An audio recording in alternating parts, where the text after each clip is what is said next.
when I get messages like that, like I just started mountain biking because of you. Like that's really cool. Like to be able to help someone find mountain biking, and make them feel welcome. Yeah. Like that's like at the end of the day, that is my goal, right? To get more people into the sport and make them have them feel welcome and have them feel like this is a space for them too.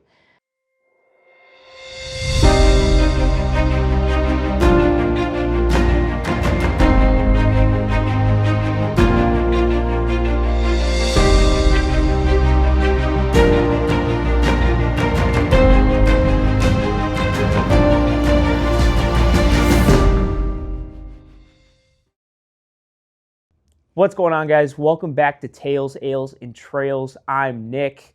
Today's episode is with Jess the Maker. She's a mountain biker. She's a content creator. She's an all-around awesome person. She was kind enough to invite us to her home to sit down, have a discussion about mountain biking, talk about, her passion for the sport, her love for entertaining people, for making people laugh, and really just talking about the community that she's been able to build through this sport. So it was a really, really valuable, impactful conversation with someone who truly cares about this sport and about helping people, access this sport in a fun, relatable, meaningful way. Don't forget to like, comment, and subscribe. Follow us on X, follow us on TikTok, follow us on Instagram, follow us right here on YouTube. We've got a lot of content coming out every single day. You're not going to want to miss it. But for now, without further ado, please enjoy this episode with Jess the Maker. Well, Jess, thanks so much for having me. You have a lovely home. Thank you. Well, this room's lovely. You're only allowed in this room. All the other rooms are... Don't look this way. We prepared this room only. Yeah. Don't go opening any of the doors. It's just filled to the brim with mess. Yeah, and it's actually, it's a beautiful day out today. Yeah. I don't know how it's been normally around here, but this is, you can't ask for better weather right now. This is our first, we just moved to Grass Valley in the spring, so this is like our first winter here. Yeah. We were renting out closer to Placerville last year, so and I remember it being a little more cold.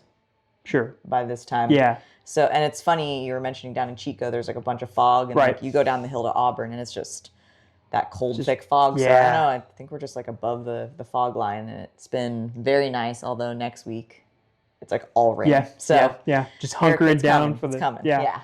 It's funny. We we were in Belize last week. So nice. It was 85. It was sunny. It was beautiful. Oh, man. And then you get back to Chico, or you fly back into SFO, and it's immediately I do okay with the cold, but I just haven't been able to acclimate yet. It's been weird. So this is a very welcomed change of pace weather-wise. This is awesome. Yeah. Well, I want to talk to you about a lot of stuff today, but I feel like a good place to start would be a little bit of background on you. I know you're born in Pennsylvania and the Northeast. I was made in Korea. Made in Korea. And I was born in the USA. Yes, my mom came over. She was 8 months pregnant. And my dad's side of the family is from Pennsylvania, so that's why they settled there. And then, I grew up in PA. Yeah. As we call it. It's the only state, did you know this, that they, you can say it by the abbreviation? We don't say no, the CA or the OR. Or no. Just PA. Yeah. Mm-hmm. And how long were you in Pennsylvania? I know you went to college in Ithaca? I worked in Ithaca, so after college. But gotcha. Yes, I went through college, I was in PA, and then after I got my first job and I worked for a startup, and they were based out of Ithaca, New York. So I moved to Ithaca at that point, and I was there for 7 or 8 years. Yeah. Yeah. And I saw this kind of a fun nugget on your website that you lived in a van on the road or lived in an RV on the road for a while. Yes, 2 years. What was that like? That had to be a fun chapter. It was a fun chapter. I was married previously, and let's just say after the RV life, we split, but we're still very amicable. And actually, he's who got me into mountain biking, my ex, Jay, And so, I can't be too mad, Right. But no, I joke, but like I like to make the analogy that like we had renovated this little Airstream trailer and lived in that for 2 years, and it was kind of like a little pressure cooker, Yeah. But but I will say the experience of living on the road, there's still a lot of aspects I miss about it. And when we set off to do that whole journey, like we just hit so many mountain bike towns. Right. I was way more fit, let me tell you that. Lost a little bit of fitness, but we were both super fit because we were just riding almost every day. Yeah. In all these destination towns. We spent a lot of time in Fruta, Moab, down in Sedona, did a lot of desert riding. So like a lot of my rock technical like riding got like a lot. I feel like I grew a lot as a rider when I lived on the road. Just so much variety, and then you're riding all year round, which coming from the East Coast, you don't get a lot of, right? Like as soon as winter hits, it's over. It's over. And then we used to call it every spring when you'd get back on your mountain bike, we called it spring legs because all of us would be like, do we even know how to mountain bike anymore? Like, so it was nice to maintain fitness like all year round and then see all these amazing places. We also spent a lot of time in like Washington and up in Canada. So riding all that stuff. Whistler and all that. Whistler, Squamish. So it was nice to be able to, dabble in all the different places and get to see a lot of the U.S. that way. So that sounds like a really fun chapter. I wanted to kind of dive into that early start the beginnings in mountain biking for you. I know it was the hardtail in 2012, the 2 sizes too big, way too big. What. Because you mentioned it, I think, in a different interview or something like that, that went over the bars 10 minutes in. Oh, yeah. I wasn't even on a mountain bike trail. I was on like an ATV trail. Like we were going to the trails. I didn't even make it because, I just didn't really know how to. I mean, I knew how to ride a bike. I rode a bike as a kid. I rode, just like, I asked for a mountain bike when I was little and Santa didn't deliver. So parents, listen up. I had asked my parents because the kid down the street from me, I had to be like 5 or 6. He had a mountain bike, which just meant he had like more gears and, actual brakes and not coaster brakes. But then my parents got me this like very girly, like banana seat bike with streamers. And I would rip around on that thing. So I knew how to ride a bike and I rode a bike I would commute to college, on the roads and stuff. And in PA, when you're riding on the roads there on a bike, usually it's because like you've had too many DUIs that you lost your license. So like not a lot of people actually, maybe that's changed, but like when people see you riding a bike in PA, they're like, you don't have a car, you probably had too many DUIs or whatever. Not exactly a cycling hub. Yeah, not exactly a cycling hub. So yeah, when I finally took it to dirt, it just was, I didn't know. I got nervous, a lot more steep than I'm used to. And I just grabbed too much front brake and went over the bars. So yeah, that was my first experience. Wasn't love at first ride. But So I guess my question from there is what inspired you to continue giving it a shot? I think a lot of people, you go over the bars your first time on dirt, you may not want to ride again. Yeah, and I think there was something about mountain biking that just kept me coming back. Plus, like, that's what we were just dating at the time, but my ex, he was really into it. He had already, he was very good. Yeah. He is a very good mountain biker. And it was just funny because he rode this like rigid single speed. And I didn't understand it at the time. I understand it now as a mountain biker because now I understand, he could only really go so fast. Sure. He couldn't really slow down. Right. So like, I understand now, but man, I used to get so upset. Like it would take me forever to finally catch up to him. And then, I'd be like, why didn't you wait for me? And he'd literally be like, I can't go that slow. Right. Like, okay.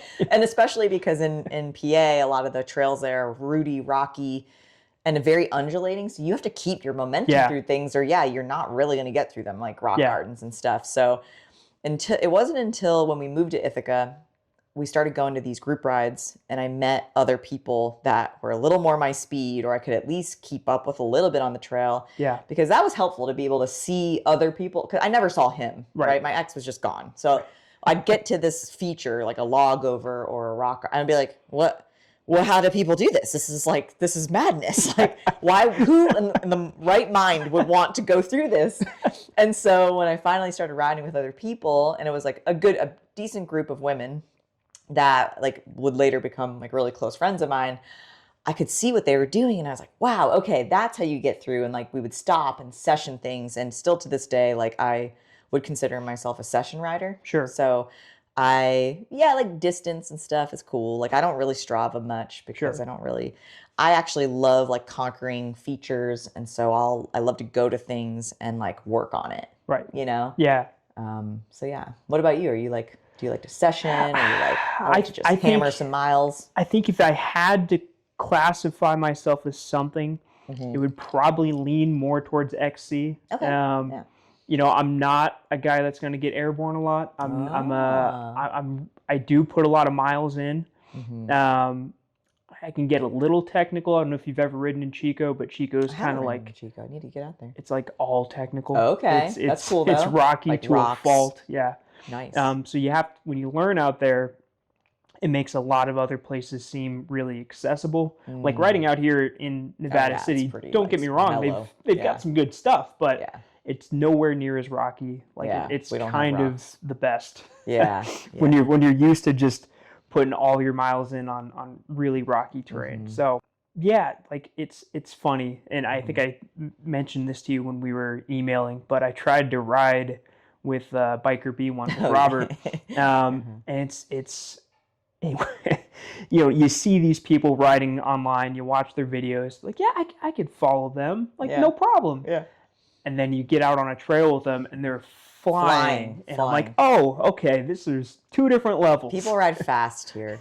Yeah, they're okay. People are comfortable. A lot of the people I ride with in this area, like that when we ride like Tahoe in the summer and we'll ride here in Nevada City or like, you know, it's just they're used to going really fast downhill. Yeah. And you just have to get really comfortable with going fast and confident going fast because that's just how people ride here. It took me a while to get comfortable with speed. Yeah. Because I have the technical ability, but man, going fast and combining it all together and like reading the trail faster, it's like a whole other skill. You know? Yeah, it's a completely different. Yeah, I'm envious of people like that who have that skill. But I'd say for me definitely a little bit more mellow cross country style. Okay, which I don't totally have the bike for it right now. It's a little bit more travel than I probably need. Yeah. But it gets the job done. Yeah. So I wanted to ask you about, and actually I want to touch on this because you mentioned, you know, finding people that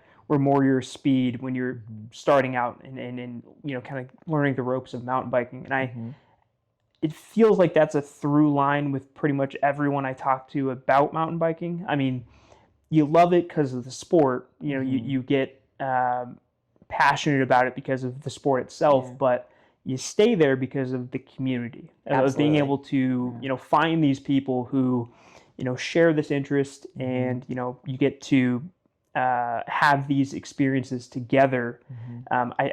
For me, and I think for a lot of other people, like it's what kind of keeps them coming back to this sport time and time again. And it feels like you might share some of that sentiment. Oh yeah. Yeah. I think the people that, you know, I don't often go on solo rides, and the only time I will is usually because I have to film or something. Right. Like I don't get very self-motivated to go do stuff. It's usually my friends or, you know, if Tony and I want to go rip or something. It's like I get very more. It's good. I kind of need that encouragement to like get out. But it's not that I don't want to ride. Like I want to ride. I kind of like the social aspects of riding, even though it's hard to talk when you're actually riding. But like the pre-ride hangout, the post-ride hangout, like I'm all about that. Yeah. And then taking breaks. Like, you know, I just went on a ride. Some of our friends here that live close, like in Auburn, we did a big adventure ride, and it was like my first big ride. I was in a car accident this summer, but it was like my first big ride back, like on the bike. We did this really epic ride up in Tahoe that goes up to Star Lake. Yeah. And it was just so pretty up there. And we were all on e-bikes, but it was still a really big day. Like even the climb up on the e-bike was tough. Sure, of course, yeah. And we were, I think we were all in like turbo. Or maybe we were in eco. I forget. We were trying to conserve battery because it was going to be a big day. Right. But still, it was like, and I've done that climb on an analog, and I had to stop like multiple times because I just couldn't make it up. But yeah, it's just that camaraderie of like riding with other people. And I also think when you're riding with other people, sometimes it's good because they can encourage you to try something that maybe you wouldn't have done, or you can see how, I love watching other people ride too, because I like seeing how they pick lines, or, you know what I mean? Like, yeah. Like if it was left to my own devices and I was just by myself and I rolled up to something, I'd be like, man, like maybe I'll just walk this. I don't know if it's worth it. But like, you know, like I mentioned, I was just riding in Santa Cruz yesterday, and yeah, I actually don't know that I'd want to ride any of that stuff by myself. Sure. Yeah. It's actually a little bit sketchy. Yeah. So like I like having people. Yeah, I like having people around so I can be like, oh well, they did it, so I guess it's fine. I'll just do it. You know, but it's just I think the camaraderie, the community, being able to push each other a little bit, of course, with the challenge, but then also like have that feeling of togetherness and yeah, I love it. I love the sport for that reason, and I've met so many people, including you. Like it's cool. I think like mountain biking brings a lot of people together, and I've met a lot of people through the sport. That's pretty cool. Yeah, you know? Yeah. That's honestly one of my favorite parts of it. I mean, getting to talk to people and you know, engage with people who have similar passions, similar mindsets about this sport. It's pretty great, especially, you know, that the post-ride debriefs over a beer at a brewery or something like that's kind of the best. Like, oh, did you see like literally yesterday I slipped a pedal and the guy behind me, I didn't know him that well. I just met him that day. Super nice guy, but he has GoPro rolling, and I slipped my pedal and I saved it somehow. Like I'm going down this like steep section and I'm just like one foot's like out here. And it was funny, like I could hear him and he's like, whoa, nice save. I was like, did you see that? Like, so it's just funny to like laugh about all that stuff at the end. Like I almost died, but you know, we're all good. So yeah, the post-ride debrief is always fun and always good. Yeah, for sure. Yeah. I always say, like, I have I don't have it up, but I have this really fun like print from an artist in Ithaca actually that used to do these like really cool block prints, and it just says, "You'll never regret it." And I think of that a lot, of like whenever I do say like if I'm like, I really don't want to get out for a ride today, or I never regret it, honestly. There's never been one ride that I've been like, man, you know, I wish I wouldn't have gone on that mountain bike ride. Like I never say that. 100%. It's like, so it's good to. I think the converse is true, right? The days that you don't go on the ride. I mean, at least for me, the days when I get up in the morning, I'm like, no, it's a little cold out. I'm just not gonna ride. By like 1 o'clock, when I'm out running errands, I'm like, man, I really should have gone out. Like it would have, my day would have been that much better if I went out. Yeah, for sure. I wanted to kind of take us through, you know, the start of your journey as a content creator. Yeah. Because, you know, I think what you do is pretty fantastic. Oh, thanks. And there has to be a comedic background for you. Maybe not, but it feels like, because it feels so natural for you, you know, from the content you put out. Do you have a comedy background? Do you have? Yeah, people ask me this, if like I was in acting or any like in like theater or anything. I was not into theater, but I grew up playing music, and so music was my biggest like thing as a kid. You know, I grew up playing piano. Going to piano lessons every week, and then I self-taught myself the guitar. My dad used to be in like a casual like garage band, you know, with his buddies and stuff like that. And so I've always had a music background, and so, but in terms of like, I think it's just my personality. Like I like making people laugh. I've always been that person, even with friends. Like there are people that still follow me on Instagram, like follow me because they followed me before I became famous, but they were like people from high school and like, and there's some comments on there that like, Jess, you're exactly the same. Which I mean, I like to, you know, I might not be exactly the same, but like my sense of humor, like it's just always been me, you know? And like, if you ask any of my close friends, they'll be like, yeah, that's just like how you are, you know? And I feel like that's a good sign. It's not like I'm putting on an act, but also the hard part is it's also me, right? So it's like I am the brand. Right. And so it's hard, right? Because there are times where I just, like I have to be in the mood, like I have to be in the right mindset to like make content. I have to like feel like feel myself and I'm in a good headspace and stuff like that, because, you know. But content was definitely not a thing I set out to do. It's like kind of happened at first. Right. Yeah. And I kind of want to ask about kind of that mindset. I mean, you know, first starting out and saying, I'm just going to start posting, you know, there has to be some nerves surrounded with that, some anxiety. I mean, you know, because you are creating a certain type of content, right? It's meant to be funny. It's meant to be relatable.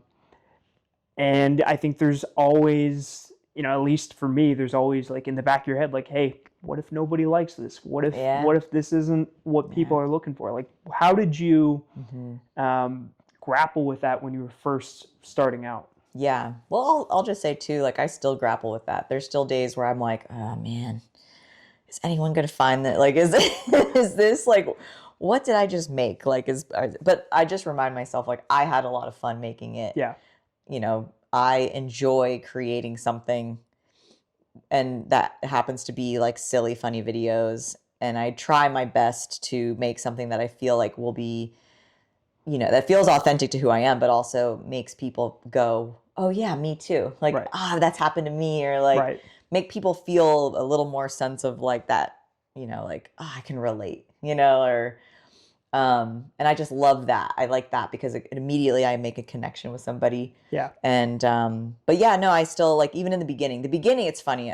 Like when I go back and watch some of my earlier videos, I definitely cringe. And granted, I make a lot of cringy stuff, but like the cringe part for me for back then was like how much like the audio, I listen to the audio, I look at the quality of the cuts and like how I used to, like it's very obvious that I've gotten better at it, which is cool because you're like, wow, I've gotten so much better. But when you watch some of the early stuff, I'm like, oh my God, it's so bad. Like, how did people like this? Like, I don't know. But yeah, I started posting stuff, and you know, it was when Tony and I, right after COVID, we weren't sure where we were going to be. We were living in Idaho at the time, and we wanted to move somewhere that had access to trail, was affordable. And I was like, what about Arkansas? And he was like, no. And I was like, just think about it. Like, I sent him all these articles because I had been through there when I lived on the road with my ex. We'd gone and visited one time, and I thought it was like kind of cool, you know? I never thought I would move to the South, ever. Never, ever. But we did. And I convinced Tony, we moved there.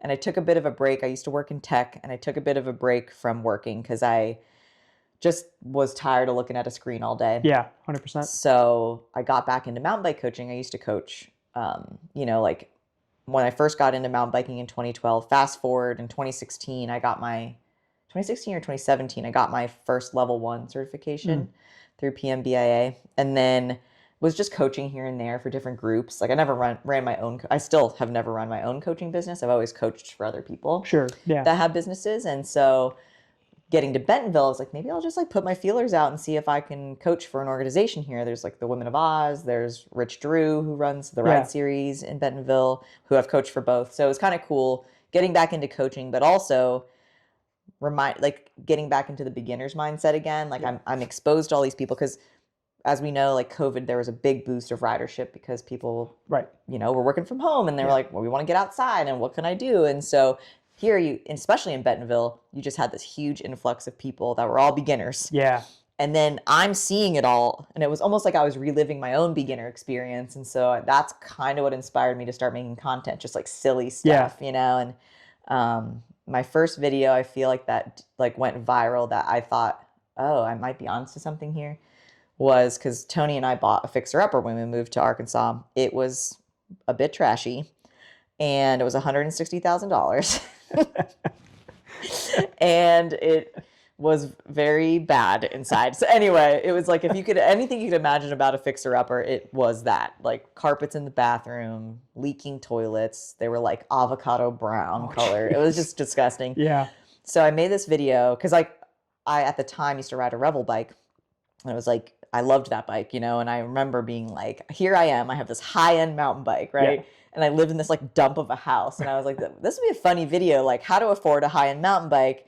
And I'm like, I have the bike with me. And then I literally say like the way you afford a high-end mountain bike is you deprioritize everything else. And I showed like shots of like every part of the house that just like was dilapidated. And that really went well. Pink Bike actually shared it, which is kind of funny. And, you know, that helped to like get some visibility. And that was kind of the thing that really kickstarted everything. Yeah. Was that video. I'm glad you mentioned that because that's exactly what I was going to ask you. Like when you kind of thought moment. Like, oh, this could be something.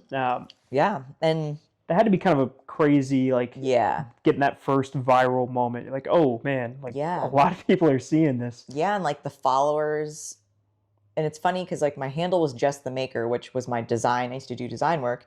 And that was just like my Jess the Maker. Like it was like my personal account. I just thought the name was cute. And then I was like, and I make stuff. I'm a designer, And then, my Instagram started blowing up. I started getting I'd wake up the next day and I'd have a couple thousand more followers. And I'd be like, oh, and then I was like, that's too late. I can't change it. So I just kept it because I was like, whatever, I didn't want to box myself into, because I was like, well, do I change it to like Jess the Biker or whatever? And I was like, no. I just think for myself, like, I'm still making stuff. Like, I'm making videos, making people laugh. I'm still a maker, So it's like, I just kept it, and it's fine. But that's the history behind the name. I love that. Yeah. I love that. That's pretty great. Yeah. I wanted to ask you about, because I was thinking about this on the drive over. I was like, obviously there's a lot of work that goes into making the content that you make. I mean, I feel like it's almost sketch writing to a degree, right? Like, but then I was thinking about like traditional comedians have the opportunity to, go do an open mic or go and run a few minutes by a crowd and see if it works, to see if the content hits. You don't necessarily have that. No. I have Tony. I run my ideas by Tony or some of my other creator friends. I was going to say, what's that creative process like, developing new content, thinking about, what could be a relatable, thing to shoot, thing to talk about. Because I do love that about what you make, what Colorado Kid makes, what Sebastian from Normal MTB, like it's all stuff that pretty much anyone who rides can relate to. And it makes it really accessible. And it kind of takes that, what could be a scary sport or an intimidating sport down a level to like, all right, these people are just having fun out on the bikes. And I think that's really special. So long-winded way of saying, tell me about your creative process with this. Yeah. And like, to your point of what you said, I think especially myself and Joe and Sebastian, we, and there's other creators out there, it's like, we wanted to do something different. We wanted people to not take themselves so seriously because it can be quite a serious sport, and that's fine. Like, I think I do get inspired when I watch pros ride and do some pretty amazing stuff, or like, I'll be like, man, that's sick. Like, it's just so cool. I love watching like Mark Matthews and Chelsea. I don't know if you know Chelsea Sends It. She rides for Specialized as well. And she was in Rampage, and like watching her process. Like, I love that stuff. So don't get me wrong. Like, I still love watching high level athletes. Right. It's amazing. But I feel like it's good to show that our sport is more well-rounded than that. Like, and that not everyone has to be a super shredder. Like, you could just, if you just like to stop along and look at mushrooms, if that's your thing, like that you can make the sport, be whatever it is. But also to not take, like, the whole not taking yourself so seriously. I think a lot about people and their riding and how they, maybe are a little bit afraid about what people are going to think about their skill level, or maybe they're afraid to go to a group ride, or they're afraid of whatever. But honestly, like, that whole idea of just not taking yourself so seriously helps in a lot of contexts. Because like literally yesterday, I fell going up a climb, and it was like the slowest, silliest fall. Joe is behind me. We're on e-bikes, and we're like railing through these turns. I slipped a pedal again. And I fell over into like this like bramble. But I'm like, how is it that I could go to Santa Cruz, ride all this steep stuff, be totally fine, but I fell over on the climb? Like, that's just like me, like that. I just think that's what's funny, is like, it's always when you least expect it. But and to answer your question of like the creative process, we pull from personal experience, or we pull from conversations that we have with each other. And there's so many times when I'm riding with my friends, or riding with, Joe and Seabass, and like I call it our little, like, we're the California, what do we call it? The California Content Cartel or something. We have a little like name. We sometimes have like the Creator Cartel. But like, we sometimes will just sit there and like talk about ideas, and that's sparks another idea. Right. And, you know, a good example is last year. So this year we did a shuttle. There's a shuttle service out in Georgetown, Ride Georgetown. Super fun, not too far from here. It's like an hour from me. And a big group is getting together for another friend's birthday. And we literally just did this a week ago. And then last year we did it around the same time for the same buddy's birthday. And last year, Joe and I, Colorado kid, we were sitting in the shuttle van and we came up with the idea for the music video Out of Breath. I don't know if you saw that one. Yes. Yes. It's to Hall & Oates' Out of Touch.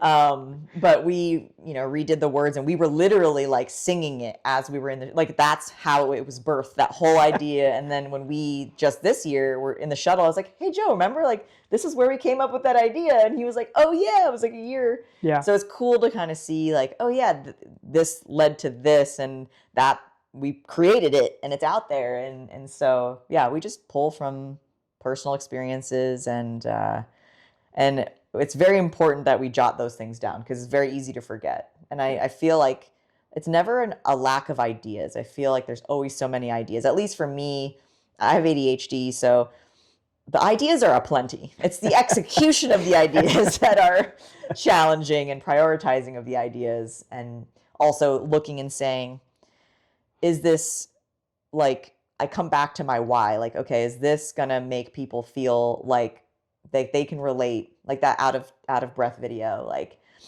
that whole video is about how you're out of breath, like how you feel so out of breath on the climb and you just like wish there was another couple more gears that you can shift into, but there's not. And it's like everyone has that relatable moment of like being on a really tough climb. Like that's something universally with every cyclist, like 100%. You know, or there's a very tough climb. And so I knew that, like, that video, that would take precedence over something else that maybe was just like, sometimes for fun, I'll latch on to like, if there's a trend going on, it'll just be funny. You know, I'll just kind of like do that really quick. And sometimes it's very easy to put a little idea together. And sometimes it's so elaborate and takes so much time and effort and editing. You put all your heart and soul into something and it doesn't perform as well as you thought. So that's just how you can't necessarily rely too much on what the engagement or the views say on Instagram or any of the social platforms because there's a lot that goes into it. And usually you can repost something and it might perform better on a different day at a different time and it had nothing to do with, you know, it's all the algorithm not necessarily your content. So it's like I've learned now that I'm going into, like, I've almost 4 years into this, it's like I can't let that stop me. You know, I can't let a few negative comments, I can't let, you know, because I know that the consistency is what's important and just making what I want to make. And that's how I feel fulfilled, is just like making things, you know? So. Yeah, I was going to say consistency and authenticity. I mean, we've only been talking for, you know, maybe half hour or so, but I feel like I can say pretty definitively you are the person that you're putting out. You're not putting a character. No, I don't put on like a, you know, and that was the same with Joe too. Like talking to Joe, like he is that guy that he's putting out on Instagram. And even with Brian from BKXC, like a different level, a different type of content, but he is the guy that he is. And that's very methodical, very well thought, and like that's how he is in his videos. 100%. And I think that's why you guys have all of you have been able to, you know, have the success and that you've had, is that you are being authentic. You're showing a very true version of yourselves. You're, you know, making fun, relatable content, but it is at the end of the day, you know, who you are and what you're about. And I think that speaks to people. Yeah. I'm glad it does. I do got to say, my favorite parody, at least this year, Any Bike of Mine. Oh, thank you. As a kid, my mom would play nothing but Shania Twain on car rides. So, man, that was good. Yeah, I'm glad you liked that one. That was a good one. Yeah. You know, we talked a little bit about this already, but I did want to ask you quickly about the collaborative spirit that you've been able to have, you know, with Joe, with Sebastian, with, you know, all these other, you know, like-minded people in the mountain bike community. It feels like you guys have a pretty good time when you get together. It's ridiculous. Like, it's nice and it feels great in that. And I'll even back up by saying, like, I think the first time we ever collabed was Oh, it must have been 2 years ago, or no, not even. I'm mixing up like dates. Sure. But I remember the first time we ever did like a triple collab, and it was when we were actually in Santa Cruz, and Joe's like peeing on a tree. It's like such a stupid. It's funny. It was Joe's idea, but it was like a funny, stupid video where like he's out in the woods, he's peeing on a tree, and then he hears another like stream of pee, and he looks, and Seabass is peeing, and they're both peeing on this tree, and they're like looking at each other, and then you see another stream, and they both like look, and it's me. And like I just love it because it's like, hey, girls pee in the woods too, so whatever. But I think what I like about it, like I've never felt, mountain biking has a lot of it's a male dominated sport. I love that in the last however many years, ridership is up and there are more women than ever mountain biking, which is really awesome. And so I actually really would love for more like female creators. Yeah. And I've obviously like worked with other women too. We did a really fun snow bike trip. Yeah. I don't know if you saw that. Earlier this year we did was it with Heather? Yes, yeah. Yes. And two other folks, Angelina and Maddie. So we all got together, and Snowgo brought us out to Park City, Utah, and we had a blast on these snow bikes. And but yeah, just I feel like I haven't run into any other creators that are like, I don't know, like Sure, like I don't sure. know, like everyone that I've interacted with and I've collabed with, like MTB Allen. Yeah. He hasn't been putting out as much stuff recently, but like I think he's getting back into some skateboard stuff, but like we've collabed a few times and it's cool. It's just it's a different kind of culture. Like we all feed off of each other and like have respect. I think a lot of us, like, I mean, I'm sure there are people that are that way, but I mean, everyone I've interacted with and I've worked with, like, are incredibly welcoming. And because I feel like at the end of the day, we're all trying to do the same thing. Right. We want mountain biking to feel more inclusive, and we want people to laugh and whatnot. And yeah, so it's really, the spirit of collaboration is really cool. And we also know that like by working together, we will reach a broader audience and help each other grow. And so like that spirit is really awesome and alive and well. And because I live here in California now, it's nice because I am close. I mean, before when we lived in Arkansas, I was collaborating with more people like in Arkansas. Sure. Or when I would travel and be different places, I would try to collab with people at events. Yeah. And so being in California now, living closer to Joe, and I'm kind of in the middle, like Sebastian's in Reno and Joe's in Sacramento, and I'm like in the middle. So it's kind of nice because they both drive to me usually. So I don't have to drive as far, but so we'll get together like every couple months and like just take turns. Like, well, everyone comes to the table with their own ideas. Yeah. And so we'll rotate whose idea we film. So we'll start with like, well, Joe we'll do his idea, and then I have an idea, and we'll do my idea, and then Sebastian has an idea, we'll do his idea, and whoever's idea it is will be the one who's like primarily making sure they're the ones filming, they're the ones editing that video. Yeah. But then it's kind of cool because we walk away from that day with like so many videos, and it helps us all like keep our engagement up and keep putting things out. Because as you could imagine, filming, that sometimes you especially if you're not like, Tony works full time, so it's hard for me to be like, hey babe, can you help me film it, so that's also helpful. Like we all get together and help each other, so it's really, really nice. Yeah Absolutely. I'm glad you mentioned the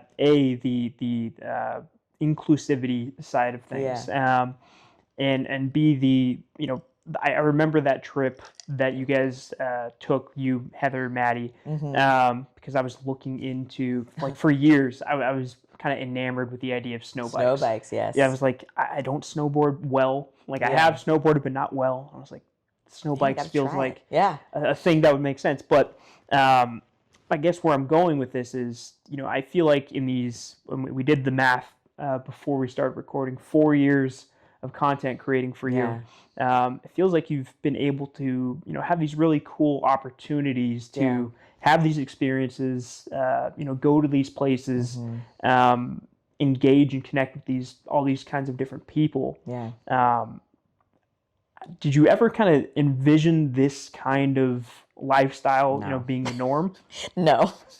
I like 4 years ago, if you would have asked me what it would look like, I wouldn't have pictured this for sure. Yeah, it's hard, don't get me wrong. And there's a YouTube video I want to record. That's something I'm really working on. Like every year I try to set, new goals for each quarter, like quarterly quest, and I'm really trying to build out the other platforms, right? Like Instagram is where most of my following is. Sure. And so I've been trying to focus more on, the TikTok, Facebook. Growing on Facebook's actually been pretty good and pretty quick. Like, because I'm just reposting old stuff that I already have. I just have to like take the time to sit there and just post it. Right. And the interesting thing, I was so hesitant about Facebook because I'm like, that's where my grandma posts. And anyway, but I have to say, like, it's actually really awesome because I posted a still, like a post, not a video. I just posted a photo of me and Tony.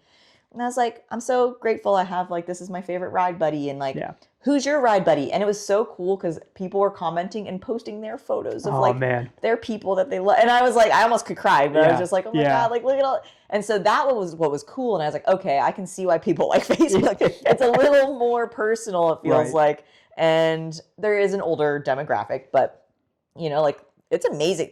Just yesterday, I rode with some dude. There was a dude, he was like, I'm 71. He was ripping on his e-bike, ripping and just doing all these really cool, like, like very stylish on the bike. I'm like, that's what I'm aiming for at 70. Like he's ripping. Goals, man. And they were riding fast, you know? So you're just, anyway, age is just a number, but it's cool that, trying to focus on these other platforms to kind of have a more diversified, like portfolio in terms of like where I can monetize, because that's also very challenging. Like monetizing through the platforms is very hard, and 90% of what I make right now is through brand deals and sponsors. So and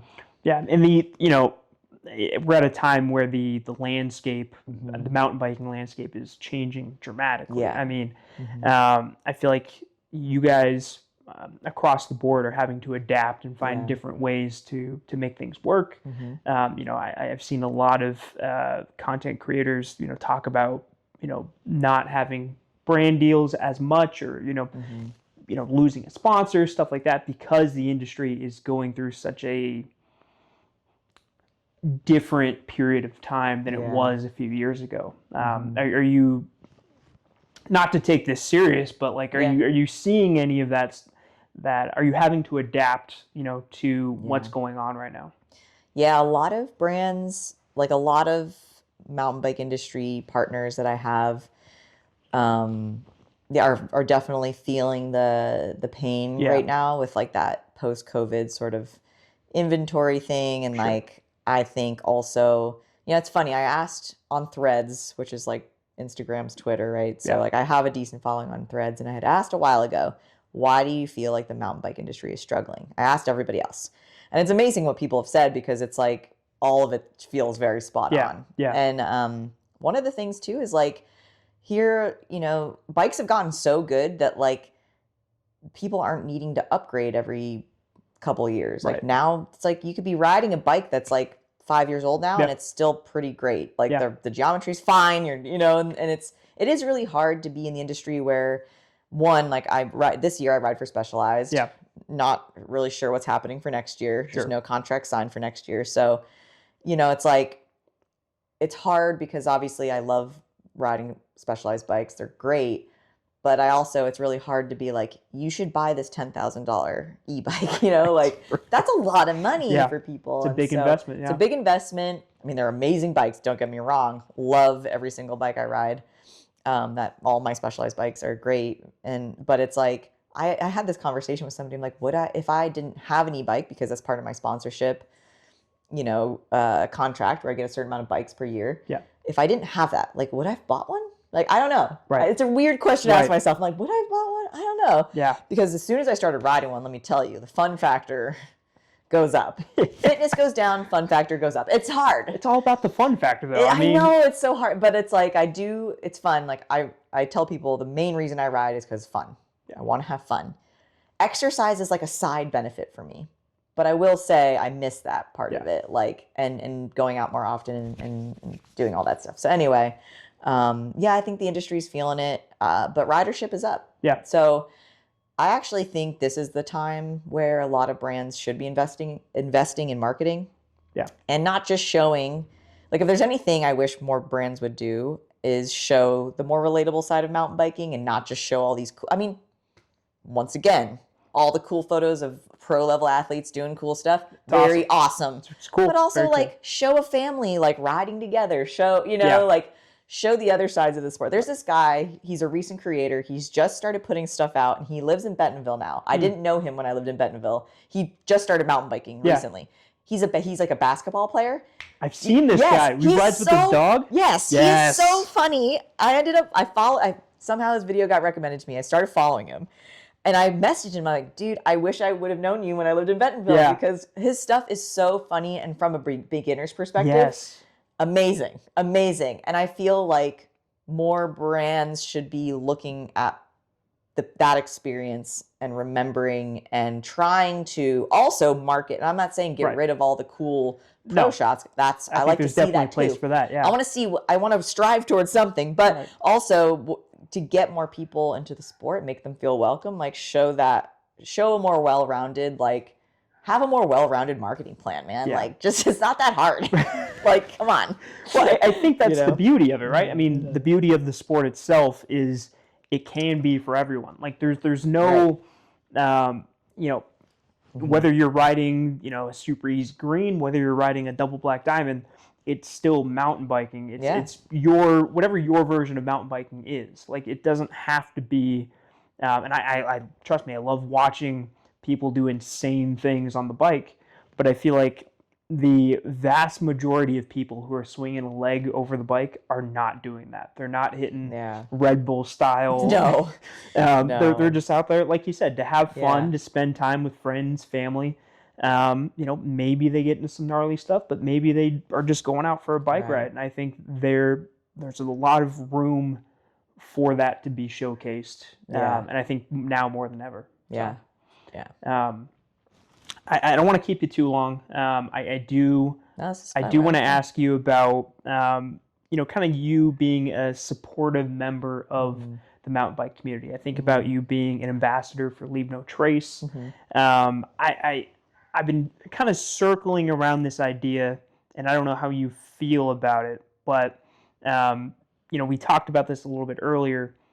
It is a male-dominated sport. Having prominent female voices in the sport is incredibly important. Do you feel like you are an ambassador for female mountain biking, for women getting into the sport? I feel like if I was, I've shown my wife your videos, and she's, kind of just starting to get her feet wet with mountain biking. And I feel like you, especially with the relatable content that you put out there, I feel like people could see you and definitely do see you as someone who is, kind of a leading voice or a prominent voice in that community. Do you think about that at all? I do. Well, and I sure hope so. Like I know it's funny. Like there are definitely a lot of women and femme organizations that I've worked with and partnered with in the past. Rome Fest, which I'm not sure if Rome Fest is happening again. Like they had their 10-year, sort of 10th year of having their event out in Fruta, and then there's been talks of it being bought and purchased, but we all kind of went into that event like this might be the last one, right? Which is really sad because I do feel like there needs to be those kind of affinity spaces for people to feel more comfortable. Because when I started mountain biking, I would go, and it's funny that you're wearing flannel and you have a beard, because literally I would go to like mountain bike events and they would all look like you. And I'd be like, where's Jay? And he also would wear flannels at the beach. Right. It's just like, so I joke, but there are some really, really amazing groups out there. So like, not only am I a woman, but I'm a person of color too. Right. And so, I remember first getting into the sport and being like, first of all, like, where are all the ladies at? And then also, where are all the like people of color at? And so it's there are more people there. It is growing in those avenues, and there are a lot of really good organizations that are trying to make that better. it's funny, like I don't necessarily affiliate with any one organization. Sure. Yeah. I've definitely helped support a lot of different organizations through my time doing content, and hopefully keep doing that. But I just think that by hopefully me just showing up and just inserting myself into this industry by just making videos and showing people like I belong here too. Like like I don't need a permission slip. Yeah. Like I can be here and be who I am, and hopefully people see that. And I know people see that because people literally reach out to me and they say, "Thank you for doing what you do." So like I know it helps people because people literally thank me or send me messages or send me emails, and they say, which is really cool. But I have to remind myself of that pretty often, because there are times where, and I think any content creator goes through this of just like, what, it's, you just kind of get down on yourself if like, maybe a video didn't perform as well, or maybe a mean comment came through and you just start dwelling on it and you're like, I'm just creating stupid content. And, like you can really get yourself into a place where you can get into a negative spiral. But I try my best to remind myself of all the really good things, and it's overwhelmingly been good, and that I'm not going to let like one negative comment here and there like get to me, because that's just the fact. That's like, if you're a content creator, it's almost like you have to have thick skin, because I'm putting myself out there, and anybody that puts themselves out there, you're also putting yourself out there to criticism. But I'm not for everybody, and I don't want to be. So, you know what I mean? Like, I think that's like important. And you shouldn't have to be, right? Yeah, I shouldn't have to be. And you think about the impact that you are making in so many people's lives, the people that reach out to you, the people that engage with your content. That's got to be really, really special. And maybe a part that you didn't think about. I'm assuming no one thinks about that side of things when they get into it. They just want to start, putting stuff out there and showing more of themselves. But, I was talking with Robert about this, like, people engage with it. People appreciate those kinds of content, and it makes a difference for people. Whether it's, giving someone the inspiration they need to get out and ride or what have you, but it does make a difference. And I think that's really powerful. Yeah. So, thank you. I did want to maybe touch on your accident earlier this year, because I feel like that's been a significant part of the last few months for you. I don't know if we don't have to get into specifics or details at all, but when something like that happens in the life of anybody, but you as a content creator, it feels like from the outside looking in, you had to take a step back and really think about. I think when you go through something like that, it kind of gives you a totally different perspective on things. How has it been kind of, making your way back from something like that? I will say it was, a pretty traumatic experience. I'm just, very grateful that my sister and I were able to, that we're not as, it wasn't as bad as, it could have been a lot worse. And no one died. Like that, at the end of the day, like that's really, really good. And, and it did, the whole experience, I think, one, reminded me, like, I tend to be this person who I'll get my mindset on something and I'll just like go, and I'm hustling and I'm just like, kind of, you're missing, like the little things that are going on in life. And so I've tried to do a better job of injecting more rest into my process, because it can get very, you could just get to burnout really quickly. And after the accident, I actually, because of like the post-concussive stuff, I couldn't even look at a screen. And I wasn't like, I posted an update on Instagram of just, hey, I'm not going to be at Whistler. This is why. And just left it at that. And it was crazy. Like that post went crazy. People were, and I didn't really actually go in and read any of the comments for like a couple months, I think. But it was nice to go back in there and see, and just how many of the people that I just know through content, through mountain biking, people like that I work with, my sponsors, like Stan sent me like a care pack. It was just nice, like people, it was just people genuinely wanted me to take my time and like get rest. And I thought that was really like, cool that like I've built this life in this industry where, you know, they get it. Like they get that like mental health and taking a break and all that matters, because we've all been injured at some point, you know, like whether it's from a bike accident or something else or health concerns and all these things. And so it is really important to kind of take a step back and say like, okay, what am I learning from this experience? But also to be like, not painfully positive. I usually tend to be this like very painfully like everything is great, you know, like, but it was also really important for me to sit in it and be like, this really sucks. Right. And it's okay. Right. Because it sucks, you know, and but, you know, coming out of the entire experience and then finally getting back into the swing of things, that was where I actually really leaned pretty heavily on my other content creator friends, because literally Seabass was like, so what's going on with Jess the Maker? You know, like, you know, it like kind of like putting the feelers out there, and like I had good friends checking in on me, and I wasn't really sure what I was going to do, because obviously there was the accident and then not really knowing like how things were going to line up for next year. And something that I had to work on was I had this like all or nothing mindset where I was like, well, maybe this is it. Maybe I'm done. Like maybe I'm just going to go and create jewelry in a renovated Airstream trailer and go to like, you know what I mean? Like I literally was like, I'm just going to throw it all away and do something else. But then I reminded myself like every person who is doing something that meaningful that they love to do goes through that. Yeah. Like it's never going to be 100% all in. This is perfect. My perfect dream job. Like there's always going to be, pardon my language, a shit sandwich that you have to eat with anything that you do, any job that you do, even your dream job, even the job that gives me so much time, freedom, flexibility, and fun. Right. There's still parts of this job that are hard. Yeah. But I'm like, but that's the shit sandwich I choose to eat. I thought, I was like, do I go back to work like for another tech company? And then I was like, no, because then I'm going to be eating a different shit sandwich and I don't want to eat that one. You know, like I'm like, I have spent so many years now building this to just see it fall away.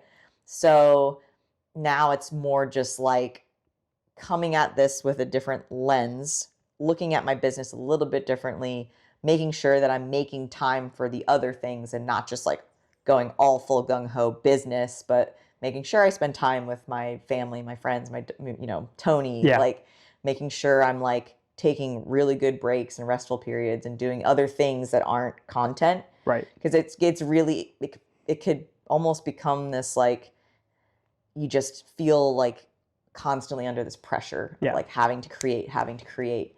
I literally took 3 months off and everything is fine. Right. Nothing was on fire. Right. I was able to get my stats back up. Yeah. It was fine. Right. No one died. So it's like the gentle reminder of like, it's okay to take a week or two off. It's okay. It's good. It's like, I need that. Yeah. So yeah, that's a long way to answer your question of like, that's kind of what this experience is still teaching me things. So it's like, that's what I've kind of come away with so far. It's like it's helped me recalibrate. Right. Yeah. I really appreciate that insight and that perspective. Yeah. And I appreciate you dealing with all of my long-winded questions. I feel like I've been way more long-winded today than usual, but I think the one I do want you to know, the clip we're going to pull out of this is, that's the shit sandwich I choose to eat. I love that line. That's the shit sandwich I choose to eat. Just to kind of maybe put a bookend on this conversation. And again, thank you. This has been fantastic. This has been great. I wanted to ask you about maybe what's next, and what you're looking forward to with the year coming up, with 2026. Any big things you've got on the docket? Anything you want to talk about that you might have coming up? Yes. So 2026, it's going to be every year. I wish